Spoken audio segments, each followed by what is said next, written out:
señor embajador de Israel, señor embajador de Polonia, decano de la Facultad de Filología, vicerrector de Relaciones Institucionales e Internacionales de la Universidad Complutense, queridos amigos, bienvenidos a todos a este acto de celebración del Día de Recuerdo 27 de enero, que será mañana, Día Internacional de Recuerdo del Holocausto, hecho que no tenemos que olvidar en la vida para evitar que se vuelva a reproducir.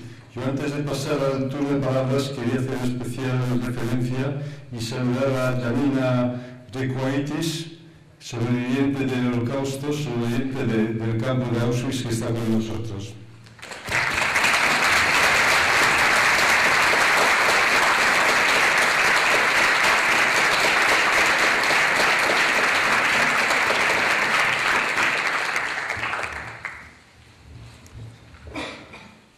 A continuación vamos a proyectar un PowerPoint antes del turno de palabras.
Gracias, profesor Fernández Baína.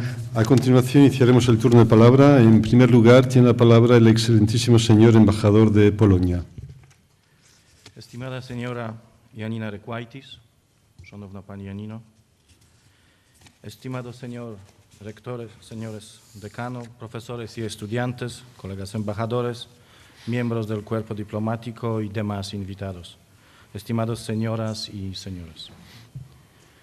Mañana hará 70 años que se produjo la liberación de Auschwitz, el campo de concentración y exterminio levantado por los alemanes en la Polonia ocupada.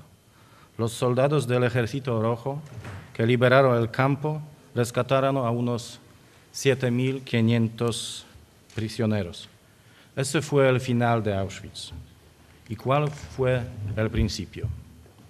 El primer transporte en masa de prisioneros, 728 personas, la mayoría polacos y judíos polacos, tuvo lugar el 14 de junio de 1940, el mismo día en que los tanques alemanes rugían en París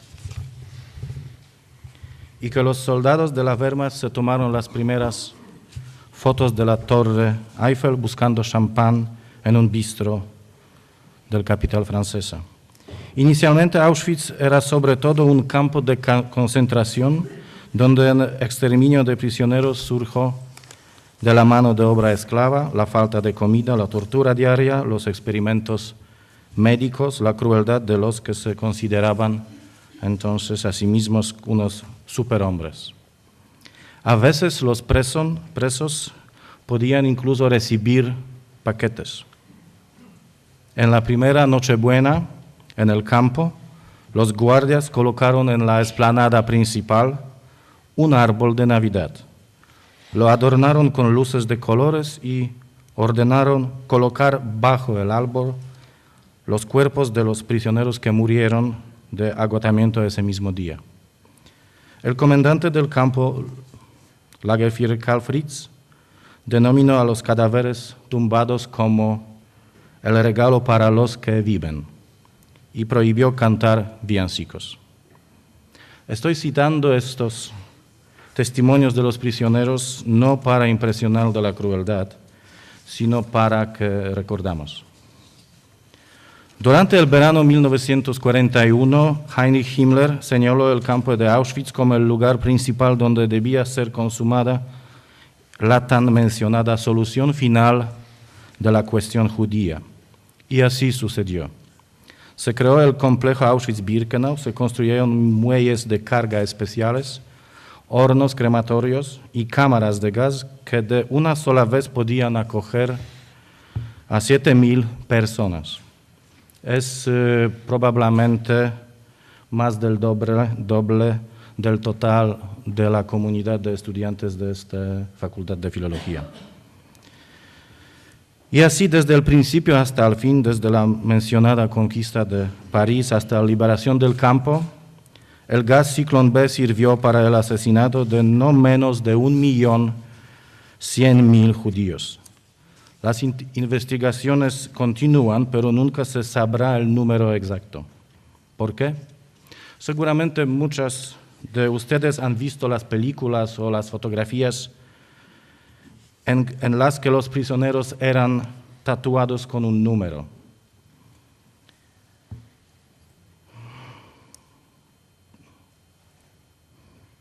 Esos prisioneros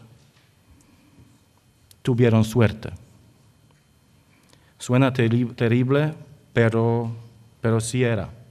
Obtuvieron un número, es decir, fueron registrados, introducidos en el estado del campo, despojados de dignidad. Mantuvieron la identidad reducida a una secuencia de dígitos tatuada y fueron a trabajar como esclavos. Sus posibilidades de sobrevivir más allá de 3 meses eran casi o igual a 0. Y tuvieron suerte. Los judíos transportados en vagones de ganado desde toda la Europa ocupada por la Alemania nazi, en su mayor parte no consiguieron números. La mayor parte de ellos fueron enviados inmediatamente a las cámaras de gas. Del mismo modo fueron tratados los romaní, sinti, gitanos en español. En el campo, como se ha dicho antes, murieron más de 1.100.000 judíos, 75.000 polacos, 20.000 gitanos, 15.000 prisioneros de guerra soviéticos, miles de franceses, belgas, bielorrusos y muchos otros, incluyendo comunistas alemanes. Auschwitz no fue el único campo de exterminación alemán, pero fue el mayor donde el sistema de exterminio nazi funcionaba de manera más eficiente y hasta el final. Todo el sistema de campos y subcampos de Auschwitz, en su mayor apogeo, se difundió en 40 kilómetros cuadrados, constituyendo unas semiciudades fábricas por casi 150.000 esclavos. Es como si rodeásemos las ciudades de Segovia, Ávila y Cuenca y con alambre espinado y todos sus habitantes de sus ciudades fueran vestidos con harapos del campo. Pero hoy nos encontramos para conmemorar las víctimas del Holocausto en un lugar especial, en la Facultad de Filología. Por este motivo les doy las gracias a los profesores y estudiantes. Ustedes en su comunidad académica estáis investigadores del lenguaje. Arcaizáis las palabras, las observáis bajo el microscopio. Palabras muertas, palabras vivas, palabras nuevas, palabras declinadas. Estáis buscando lo que significan, llegáis a conocer el significativo del relato. Buscáis la verdad. Cuidáis las lenguas para que la gente sepa comunicarse y entenderse. Sobre el Holocausto se ha escrito mucho, pero todavía no se puede entender por qué sucedió esto. Raúl Hilberg, en su obra monumental El Holocausto de los Judíos Europeos, no pregunta por qué ocurrió el Holocausto, sino cómo. Investigó con sangre fría los procesos administrativos, el compromiso, la innovación, la diligencia de toda la burocracia del Tercer Reich, insertada en la aplicación eficiente de ideas horribles. Esto puede llevar a las conclusiones de Hannah Arendt sobre la banalidad del mal, pero no puede llevar a una confusión de responsabilidad de aquellos que, sentados detrás escritorios, sumando los números, asegurando las curvas de eficiencia, desarrollaron un sistema inhumano y fácilmente renunciaron a su humanidad. Esto ha sucedido y por lo tanto puede suceder otra vez. Puede suceder en cualquier lugar. Ahora estoy citando las palabras del prisionero 174.517, Primo Levi, escritor italiano de origen judío. Él precisamente fue uno de los 7.500 presos mencionados, liberados el 27 de enero. En el libro Abrumados y sobrevivientes, así explicó Levi la singularidad del Holocausto. Hasta el momento cuando lo escribió, a pesar del terror de Hiroshima y Nagasaki, la vergüenza de los gulags, la guerra innecesaria y sangrienta de Vietnam, el genocidio de Camboya, los secuestros en Argentina y muchas otras crueles guerras, el sistema nazi de campos de concentración, sin embargo, sigue siendo algo absolutamente único. El único constituye tanto su tamaño como su calidad. En ninguna parte del mundo y nunca en cualquier otro lugar y tiempo, uno no tuvo que tener que lidiar con el fenómeno de lo inimaginable y lo incomprensible. Nunca antes la vida humana fue aniquilada en una escala tan grande, en un periodo tan corto, gracias a la fusión tan sobria de la eficiencia tecnológica, el fanatismo y la crueldad. Jan Karski, el mensajero del Estado clandestino polaco, el hombre que intentó, sin éxito, mover la conciencia del mundo con las informaciones sobre la tragedia de los judíos europeos, dijo una vez que el Holocausto fue un momento en el que se rompió la imagen del hombre creado a imagen del Dios. La impotencia resultante que amargaba a Karski tenía sentido. Mientras habló a Roosevelt en el año 1943 del Holocausto, acerca de lo que hay que hacer para parar o por lo menos ralentizar la maquinaria de la muerte, el presidente de Estados Unidos simplemente no quería o no podía creerlo. Concluyo esas breves consideraciones. Creo que debemos asumir que en todas las partes donde la proclamada abiertamente ideología del odio racial o religiosa, en una manera legalmente aprobada, se entrelaza con el aparato de Estado, aparato estatal, con los instrumentos del poder, desde la policía hasta el sistema educativo. Precisamente ahí, aludo a un destacado historiador polaco, incluso una sociedad tradicionalmente tolerante se puede acostumbrar a la idea de posibles prácticas de crímenes contra la humanidad. Auschwitz es una cicatriz en la conciencia del mundo. Esta cicatriz debe estar siempre presente en nuestra memoria. Gracias.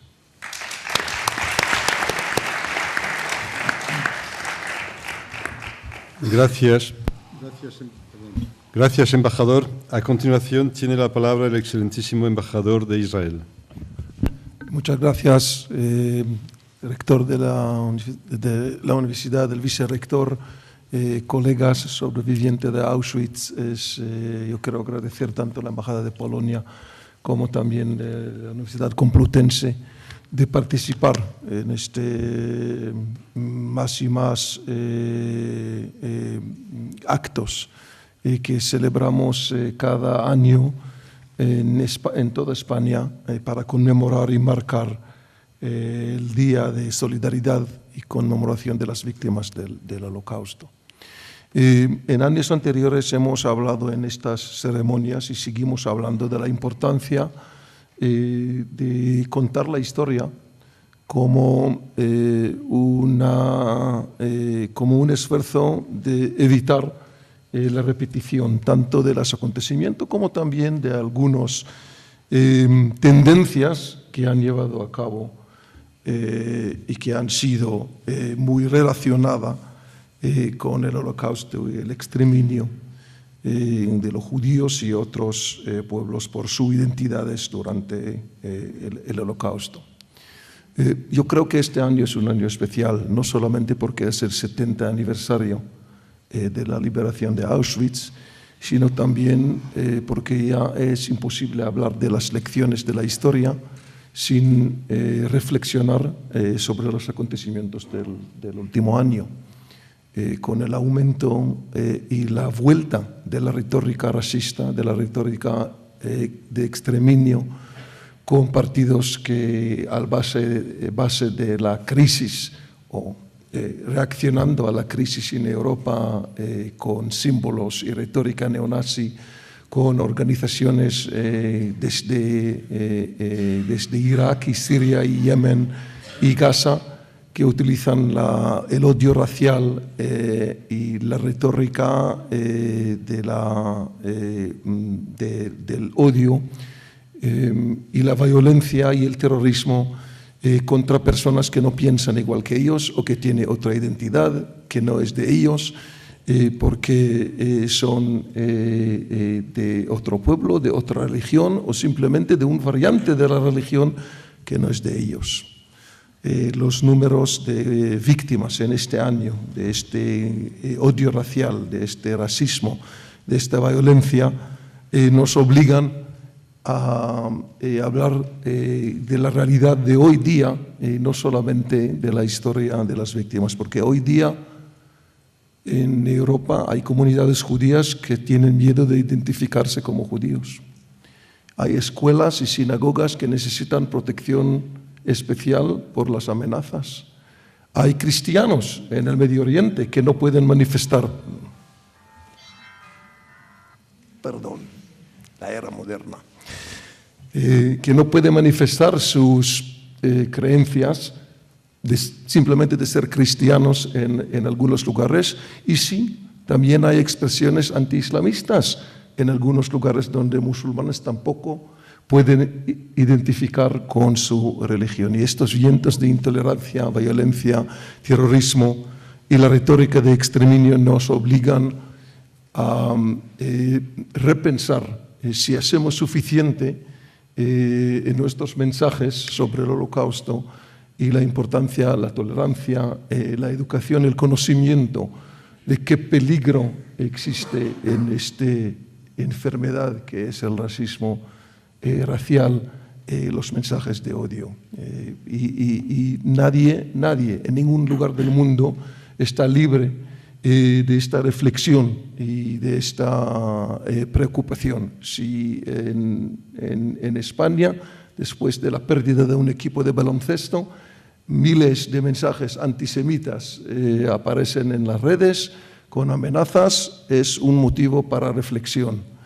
Y repito, los actos de violencia desde París hasta nuestra región, que su base es el deseo de matar personas por ser distintos de lo que son, es peligroso. Otro fenómeno que tiene que preocuparnos es que los instrumentos que la comunidad internacional ha creado, más que todo para combatir este surgimiento de vientos y de retórica de odio, y estamos en la Facultad de Filología, la importancia de la coherencia de los conceptos y las palabras, estas mismas organizaciones lo están utilizando, las mismas organizaciones que tiene en sus cartas fundamentales y en sus mensajes la necesidad de matar todos los judíos, utilizan estas organizaciones para reclamar que los que defienden contra su violencia son los criminales de guerra, y a ellos tiene que sentar en el banquillo. Y lo vamos viendo desde el Consejo de Derechos Humanos de la ONU hasta el Corte Penal de La Haya. El propósito es simplemente eliminar nuestras sociedades de la capacidad de protegernos contra la violencia, contra el racismo, contra el terrorismo. Y nosotros tenemos la misión de que personas en todo el mundo pueden ir al colegio, ser judíos, musulmanes o cristianos en cualquier lugar, protegidos y sin miedo y preocupación de matanzas y amenazas. Es un esfuerzo que tenemos que hacer en todos los niveles y definitivamente también en las universidades, que deben convertirse en un lugar para el diálogo que promueve la convivencia, el reconocimiento de otros y el diálogo entre naciones y entre pueblos. Muchas gracias. Gracias, embajador. Tiene la palabra el ilustrísimo señor decano de la Facultad de Filología. Excelentísimo señor rector, excelentísimos señores embajadores de Polonia e Israel, excelentísimos señores embajadores, miembros del cuerpo diplomático, queridos compañeros y amigos. En primer lugar, quiero agradecerles su presencia aquí en la facultad en el día de hoy. Estamos muy orgullosos en la Facultad de Filología de la Universidad Complutense de acoger este acto en memoria de las víctimas del Holocausto y especialmente cuando mañana, día 27 de enero, se cumplen 70 años de la liberación del campo de concentración de Auschwitz. Este acto se enmarca dentro de una serie de conmemoraciones que viene realizando ya la facultad desde hace varios años con el fin de unirse a esta conmemoración anual que tiene como objeto mantener viva la memoria de las víctimas del Holocausto y contribuir a que con el recuerdo de lo sucedido se evite, como decía hace un momento el señor embajador de Israel, se evite que de nuevo en la historia tengamos que asistir al horror de que se produzcan hechos similares. Resulta especialmente importante mantener viva la memoria de lo ocurrido en unos momentos, como ya se ha señalado, en los que con el arranque del siglo XXI las noticias diarias nos muestran que en muchas regiones del mundo estamos viviendo momentos complicados para la convivencia pacífica entre diferentes culturas y religiones.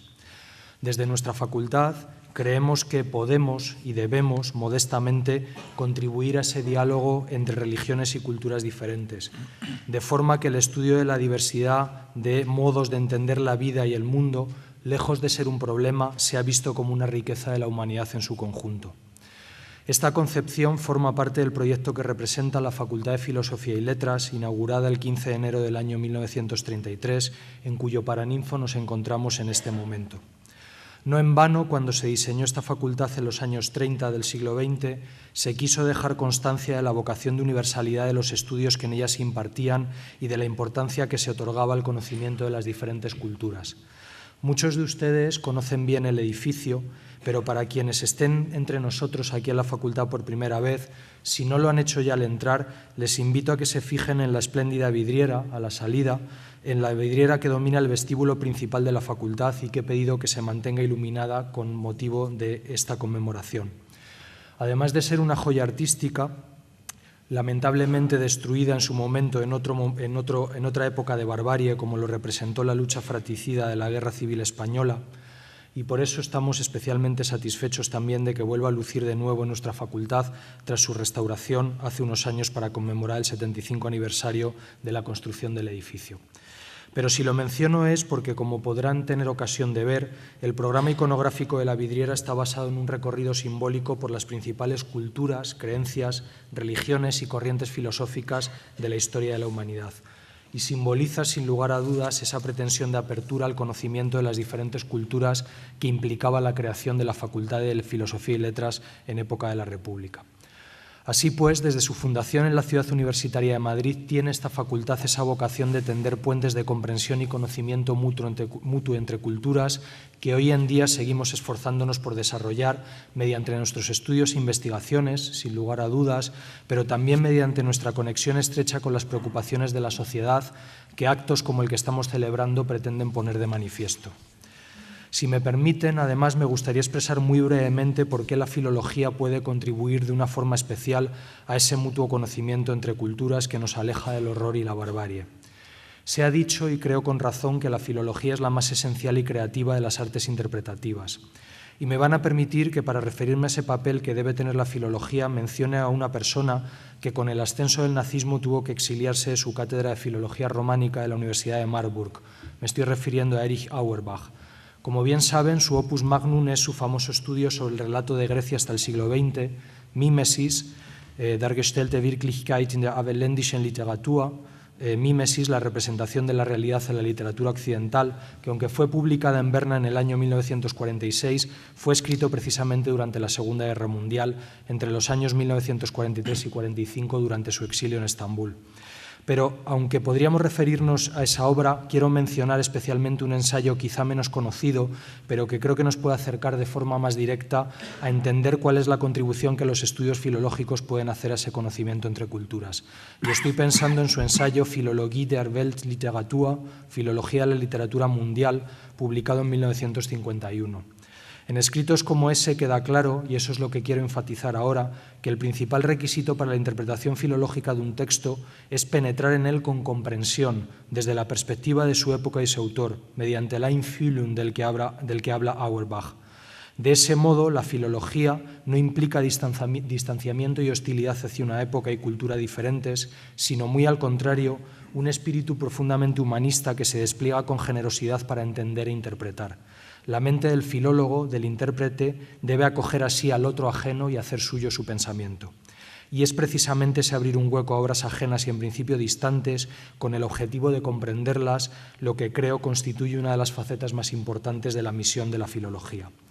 Por lo tanto, desde la universidad y especialmente desde una facultad como esta, que está programáticamente abierta desde sus orígenes a la diversidad de culturas y tradiciones existentes en el mundo y que desarrolla una disciplina vocacionalmente dirigida a la comprensión del otro, queremos situarnos en esa estela y mediante actos como este contribuir a esa alta misión que constituye la construcción del diálogo entre culturas y religiones, donde el horror no es que ya no tenga cabida, sino que carece de sentido alguno.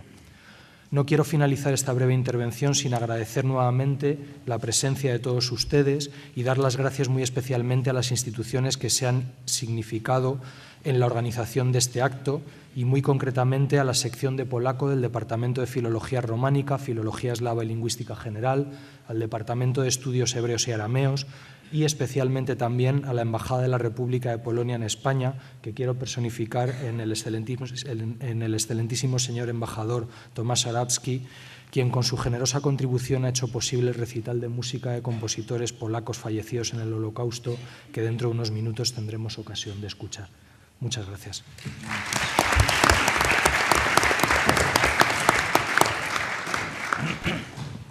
Gracias, decano. El 27 de enero, mañana, es la fecha que conmemora la liberación del campo de exterminio de Auschwitz-Birkenau. lugar que representa los horrores de la persecución y exterminio de los judíos y otros colectivos en Europa malherida por el régimen nazi. Como comentaba antes el embajador de Polonia, la liberación del campo de Auschwitz fue un episodio más también traumático de ese campo. Los nazis evacuaron a todos los prisioneros que podían andar unos días antes para que fuesen muriendo en el camino. Menos de 2.200 llegaron a su final y dejaron ahí los 7.500 presos que estaban en peores condiciones y no podían moverse. Yo, como decía el embajador al final de su discurso, es una losa, es una piedra que no podemos olvidar y que marca, entre otras cosas, un hito de vergüenza para la humanidad. Quiero agradecer, además de los embajadores que están en la mesa conmigo, también hay representaciones a nivel de embajador o otro nivel de distintos países. Quería saludar y agradecer también. Y voy a citar los países.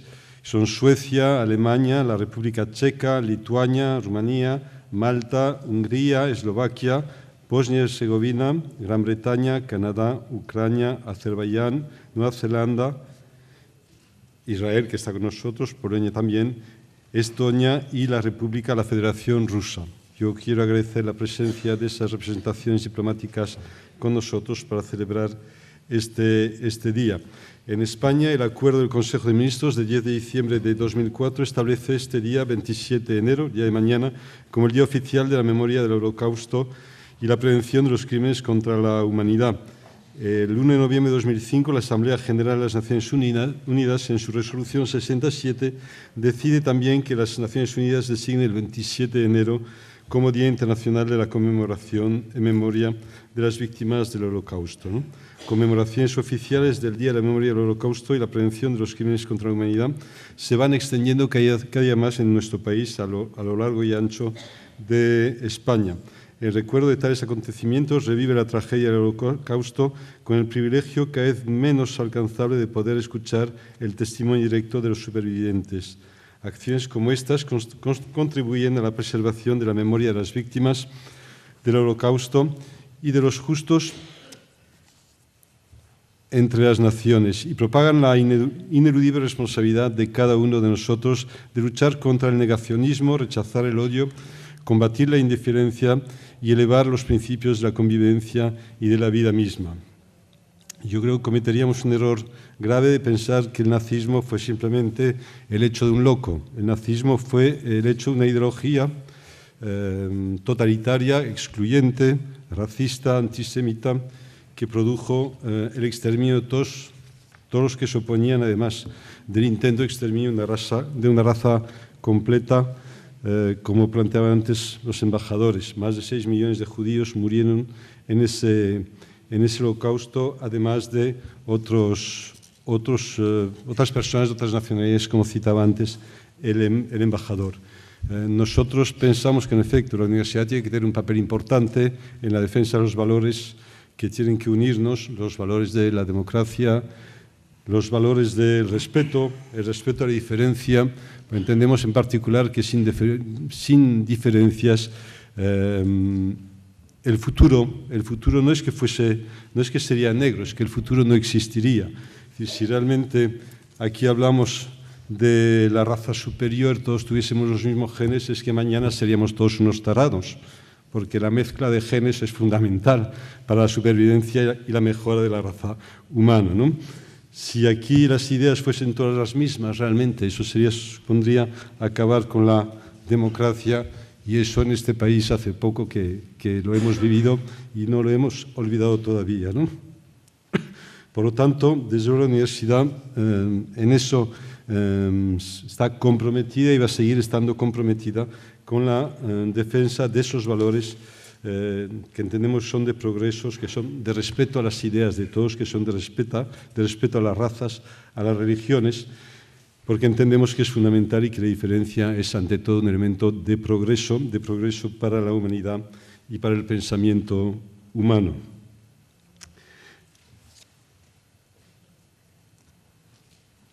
Dicho esto, quería de nuevo agradecer a todos los presentes por su apoyo.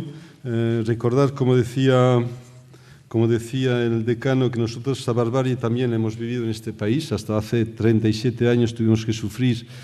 El otro día decía alguien que la transición española fue el final de la guerra civil. Hemos tenido una guerra civil que ha durado 40 años, que ha costado 1 millón de muertos, y yo creo que eso no nos puede hacer olvidar. Guerra civil que otros, por otra parte, consideran que fue precisamente el principio, el ensayo de esa Segunda Guerra Mundial y de todos los desastres que vinieron a consecuencia de ello. Por lo tanto, no podemos olvidar esa situación y no vamos a olvidarla. Ayer mi madre, que es catalana, me recordaba también que hoy se cumplen 75 años de la entrada de los fascistas en Barcelona, y fue el principio del exilio para muchos catalanes también, ¿no?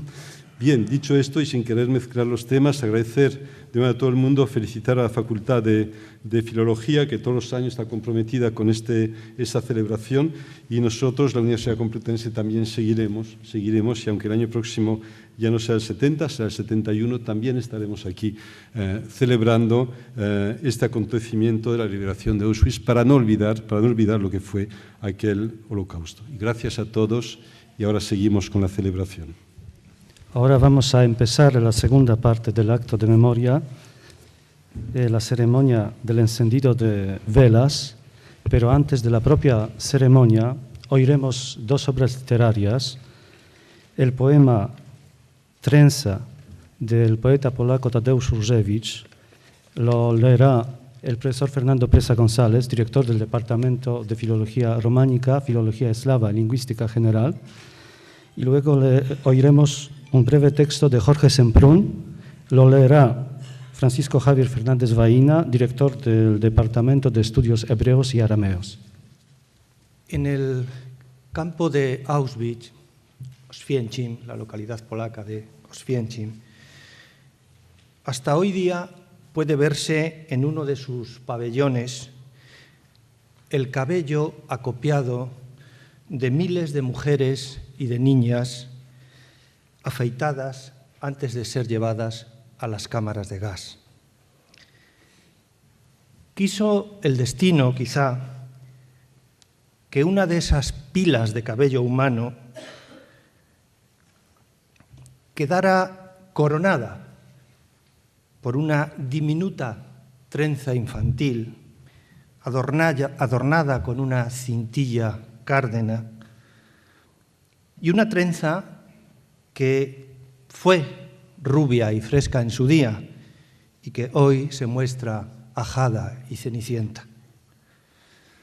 Cuando el gran poeta polaco Tadeusz Różewicz, combatiente en la Segunda Guerra Mundial, visitó en el año 1948 este lugar, escribió, estremecido, una serie de poemas, entre los cuales está uno titulado Warkocik, Trenza, el cual me he permitido traducirles para ustedes. Trenza. Cuando ya todas las mujeres del transporte habían sido afeitadas, 4 trabajadores con escobas de tilo barrían y amontonaban el pelo. Tras los limpios cristales yacen rígidos los cabellos de los asfixiados en las cámaras de gas. En ellos hay horquillas y peines de hueso. No los ilumina la luz, no los esparce el viento, no los toca la mano, ni la lluvia, ni la boca. En grandes cajones se arremolinan los secos cabellos de los asfixiados. Y arriba, una pequeña trenza gris, una cola de ratón con una cintilla de la que tiran en la escuela los niños más traviesos. Gracias. Buenas tardes. hace apenas unos meses nos dejaba un gran español, un gran francés, un hombre europeo que había sido también prisionero en el campo de Buchenwald. Georges Semprún seguramente significa, junto al gran creador literario que es, el hombre que expresó con una de sus mejores creaciones la cercanía a lo que hoy tratamos de conmemorar y, por tanto, la estrechez con la víctima que él mismo fue, aunque algunos, lógicamente, incrementaron hasta límites inconcebibles el dolor. Permítame tener el honor de traerle hoy con nosotros en un fragmento de un largo viaje. Por aquí hemos caminado ayer los rostros impávidos con nuestro odio a la muerte, encarando a los SS que huían por la carretera de Weimar. Y es por esta carretera que voy a partir cuando tenga que partir. También es por aquí que he visto llegar la lenta caravana de los judíos de Polonia, en mitad de aquel invierno que se acababa. Era aquel día cuando vi morir a los niños judíos. Han pasado muchos años, 16 años, y aquella muerte ya es adolescente y ha alcanzado esa edad difícil y grave, la que ya tienen los niños de la posguerra, los niños de después de aquellos largos viajes. Tienen 16 años, la edad de aquella muerte, anciana y adolescente. Puede que no alcance a contar aquella muerte de los niños judíos, poner nombre a aquella muerte con todos sus detalles, a no ser con la esperanza, quizá desmesurada, inalcanzable, de hacerla entendible tal vez solo para uno de ellos, aunque solo fuera para uno, entre todos, de los que alcanza hoy la seriedad y gravedad de sus 16 años, el silencio de sus 16 años, la exigencia de sus 16 años. La historia de los niños judíos, de su muerte por esta gran avenida del campo, en el corazón del último invierno de aquella guerra. Esa historia jamás contada, escondida como un tesoro mortal en el fondo de mi memoria, que la va devorando de un sufrimiento estéril. Tal vez haya llegado el momento de contarla, siempre que sea desde esta esperanza de la que les hablaba. Por presunción o vanidad, puede que no haya contado a nadie la historia de los niños judíos, llegados de Polonia, en el frío del invierno más frío de aquella guerra, llegados para morir en aquella ancha avenida que conducía a la entrada del campo, bajo la mirada hueca de las águilas hitlerianas. Por orgullo, seguramente, como si esa historia no perteneciera a todo el mundo y muy especialmente a aquellos niños que hoy tienen 16 años, como si yo tuviera el derecho a guardarla para mí solo y para siempre. Es verdad que había decidido olvidar. En Eisenach ya había decidido comportarme por siempre como un excombatiente. Está bien, lo había olvidado todo, pero ahora puedo acordarme de todo. Puedo contar la historia de los niños judíos de Polonia. Después de todos estos años de olvido voluntario, no solo puedo contar esta historia, sino que he de contarla.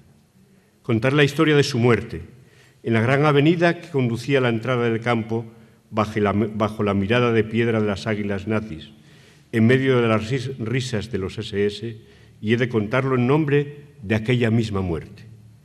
Era el último invierno de aquella guerra, el invierno más frío de esa guerra, cuya suerte precisamente se decidió en el frío y en la nieve.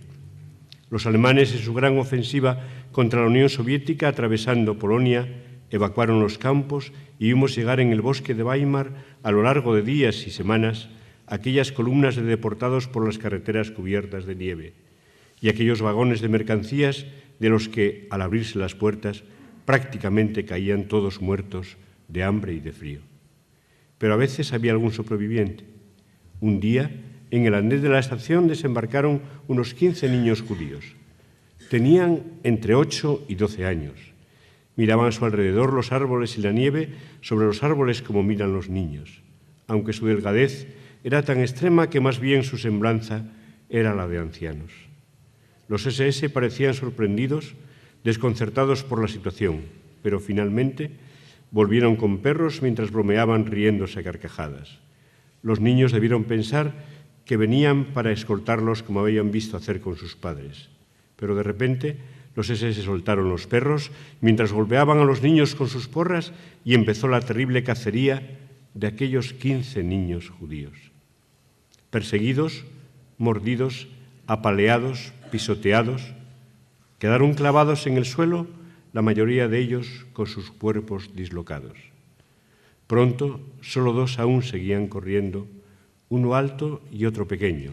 En esa huida desesperada habían perdido sus gorros y sus ojos brillaban como escarcha helada en sus rostros grises. Detrás de ellos, los SS gritaban y los perros excitados aullaban. Entonces fue cuando el mayor de los 2 ralentizó su carrera para agarrar la mano del más pequeño que iba tropezando. Recorrieron unos metros más, juntos, la mano derecha del mayor apretando la mano izquierda del más pequeño, corriendo hacia adelante hasta que los golpes de los bastones los abatieron juntos, sus rostros contra el suelo y sus manos prietas para siempre. Entonces los SS recogieron los perros que gruñían y en su camino a la inversa, de uno en uno, remataron de un tiro en la cabeza a cada uno de los niños caídos en aquella ancha avenida bajo la mirada hueca de las águilas hitlerianas. Pero hoy la avenida está desierta bajo el sol de abril. Un jeep americano gira a lo lejos. Doy media vuelta y camino hacia la valla del campo. En letras forjadas encima de la verja, una inscripción: Arbeit macht frei, el trabajo os hará libres. Sí, aquí nos encerraron y con trabajos forzados teníamos que aprender la libertad. Sí, había música todos los días del año, cuando los comandos partían al trabajo, al alba y volvían por la noche. Tocaban marchas alegres, como una música de circo, justo antes de la entrada en pista de los elefantes. Vamos a dar comienzo a la ceremonia simbólica del encendido de las velas por las víctimas del Holocausto. Queríamos desde la Facultad de Filología expresar simbólicamente este acto junto a nuestro mejor recuerdo y mayor memoria, tratando de reproducir, aunque fuera con la modestia que nos debe caracterizar, las lenguas que hablaron muchas de las víctimas. Por eso vamos a leerlas, vamos a recordarlas en alguno de sus idiomas. La primera vela va a ser leída su memoria en hebreo por la profesora Raquel Lozano del Departamento de Hebreo, por el profesor Ángel Encinas, también de la sección del Departamento de Estudios Eslavos, y en español Rocío Rodríguez Garrido, alumna del grado de Semíticas, nos dirá por quién recordamos al encender esa vela.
En la segunda vela,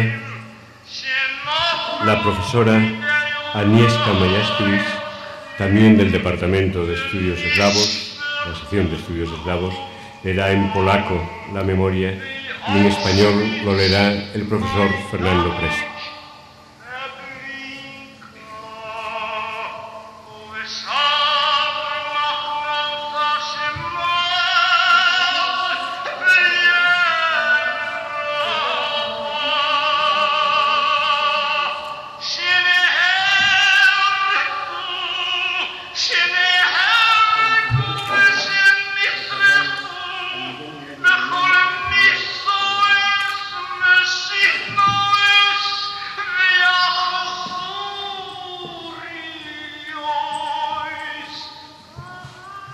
Encenderán y hablarán en la tercera vela la profesora Svieta Maliavina, del departamento también de eslavas, y en español el profesor Gregor Bach.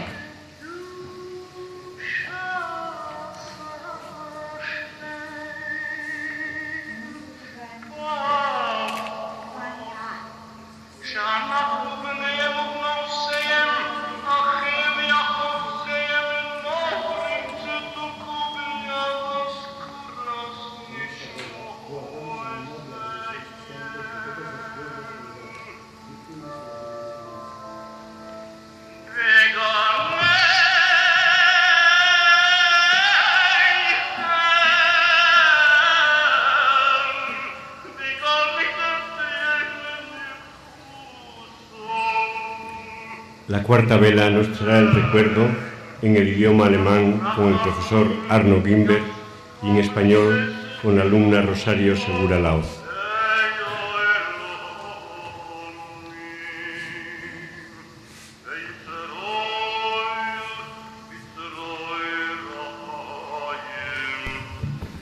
Mit dem Licht dieser Kerze gedenken wir aller übriger Opfer des nationalsozialistischen Vernichtungspolitik, der Opfer des Völkermords an Sinti und Roma, des Mordes an Behinderten, Homosexuellen, Zeugen Jehovas und Angehörigen anderer religiöser Konfessionen.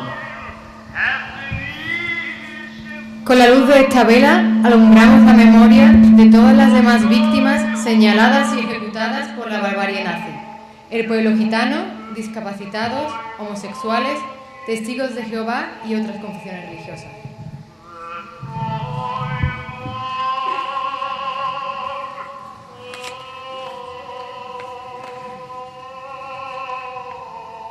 La quinta vela recordará en italiano igualmente las víctimas y la leerá en este idioma doña Carlota Catermole y en español Sofia Delia Novesta.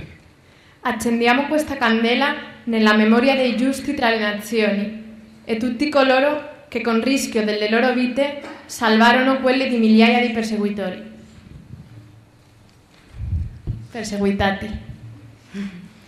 Encendemos esta vela en memoria de los justos entre las naciones y todos los que con riesgo de sus vidas salvaron las de miles de perseguidos.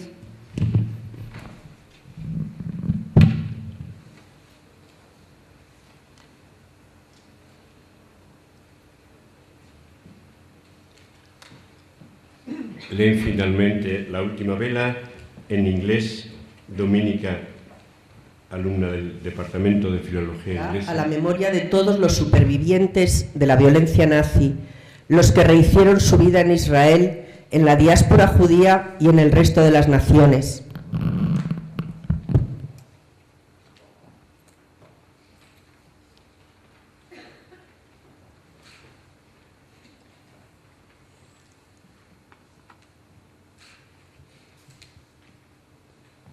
Concluida la ceremonia, guardamos un minuto de silencio por todas y cada una de las víctimas de la violencia nazi.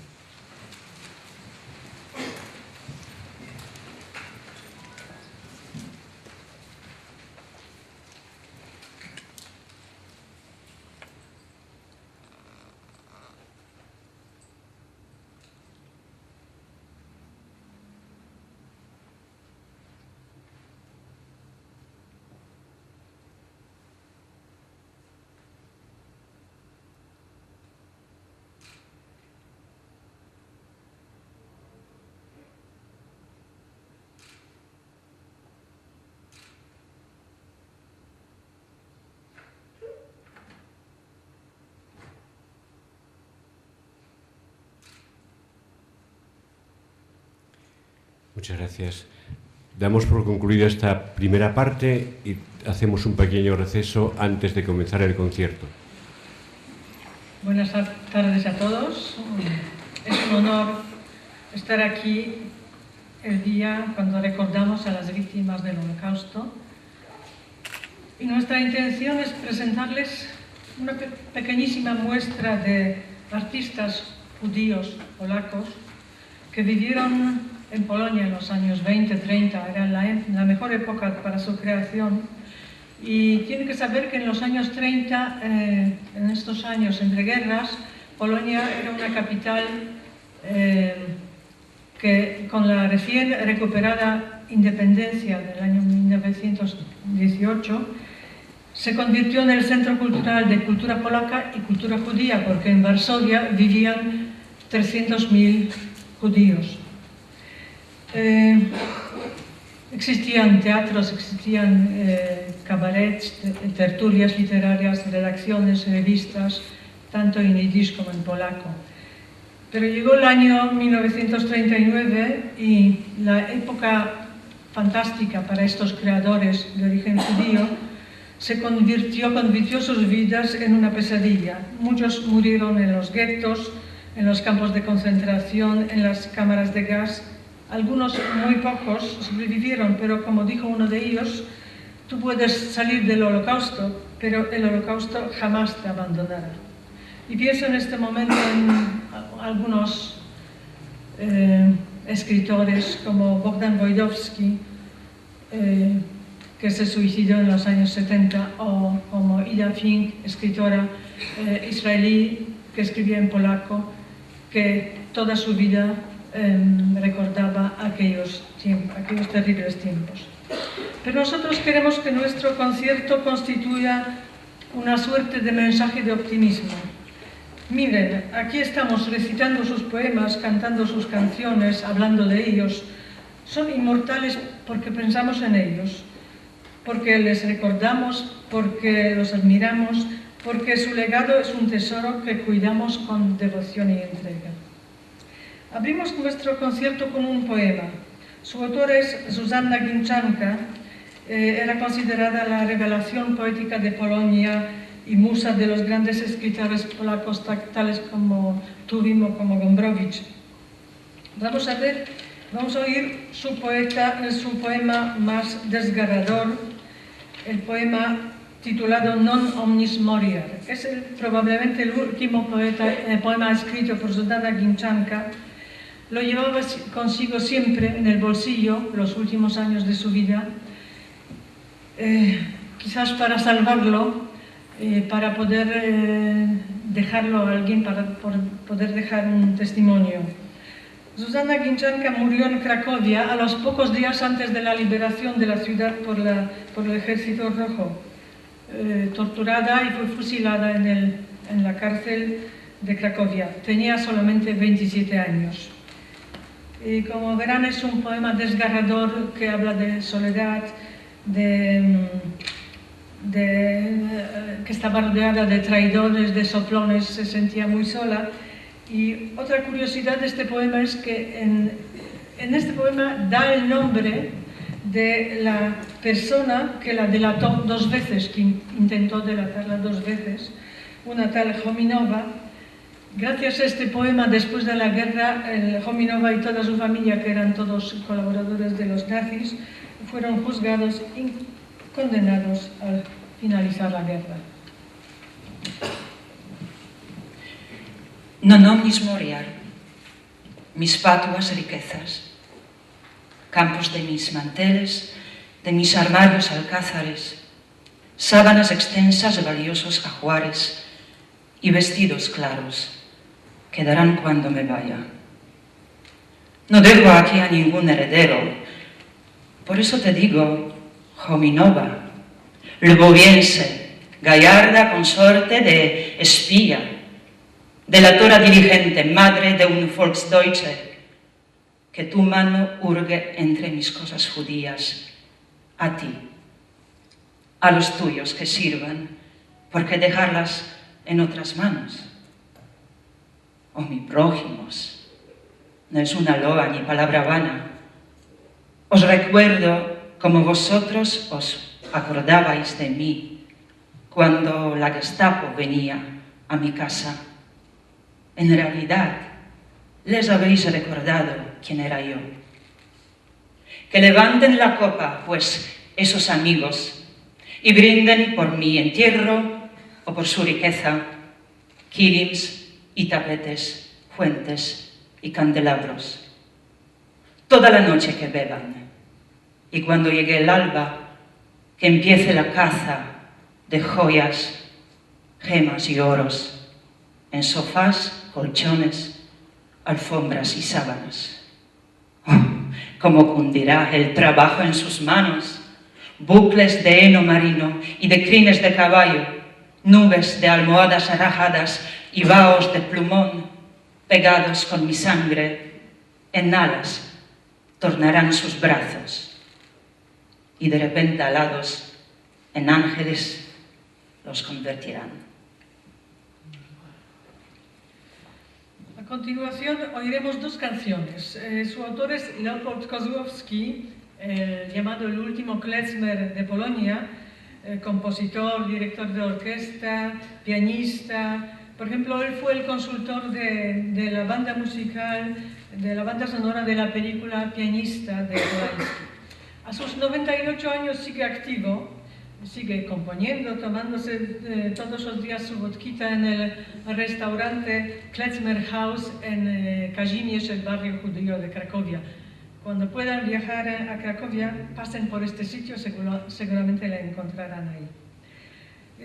Van a cantar dos canciones de Leopold, una titulada Cómo pintaba el señor Chagall, que da una visión nostálgica del mundo de los Städte que ya no existen, el mundo olvidado que fluye y se aleja y desaparece a lo lejos en una nube blanca, tal como pintaba el señor Chagall.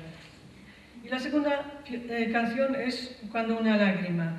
Cuando una lágrima cae, aún es nada, es un solo dolor. Cuando caen 1000 lágrimas, hay calles de lágrimas y ciudades de lágrimas, vagones de lágrimas, trenes de lágrimas. Llora, el Señor hará un collar con tus lágrimas. Llora, es algo humano. Tych miasteczek nie ma już, okrył niepamięci kurz. Te uliczki i sieczapy kupców rój.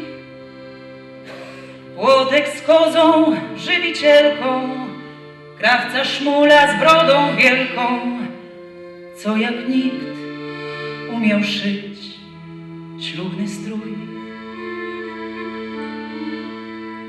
A zakochane oczy lśnią, okrywa się liliową mgłą. Zapomniany świat i płynie, płynie w dal. Z tułaczem, krawcem zabaw brak, niech zawiruje w tańcu świat. Tak jak malował pan Chagall. Już zmierzony ślubny strój, rudy krawcze atłas krój i odmierzaj łokciem śnieżno-biały tiul. Gdy wypieścisz ślubną suknię, migo srebro, srebro stuknie, a ty żyć będziesz jak ten król. A zakochane oczy śnią, okrywa się liliową mgłą. Zapomniany świat i płynie, płynie w dal. Z tułaczem, krawcem za pan brak, niech zawiruje w tańcu świat. Tak jak malował pan Chagall. Tych miasteczek nie ma, nie, ale krawcze oczy twe miał kolega, gdy pociągu zabrzmiał gwizd. Pozostały na peronie nasze zaciśnięte dłonie i ten szept, bywaj zdrów, napisz list. A